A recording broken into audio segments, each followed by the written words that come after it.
Hello, I'm Ryan, and I am an interfaith hospice chaplain and spiritual counselor.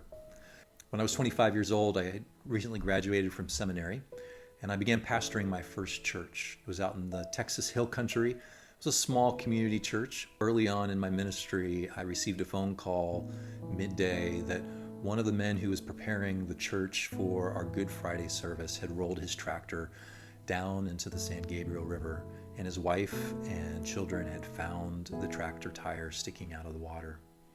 It was about 15 minutes from when I received that call for me to drive to the church grounds. Even though I'd had all of this training and education to help me be a professional in this moment, it came down to resting in my heart and holding space in a way that was loving and compassionate for individuals who just had the experience of a horrible tragedy in their life.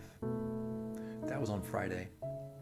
Saturday morning, I received a second phone call. The same gentleman called to tell me that the hospice nurse for his wife had just left, and she probably wouldn't make it through the day.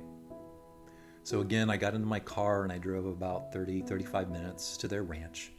And in that process, I clicked through what are the right Bible verses to say, what are the right prayers to pray, how do I help?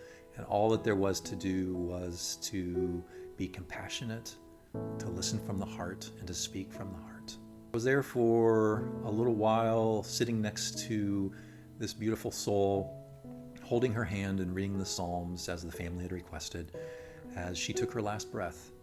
And in that moment, I realized that I wasn't afraid of death, and that there were people in my life and would be in my life in the future that needed a sense of hope and meaning, and to find comfort in those times of loss.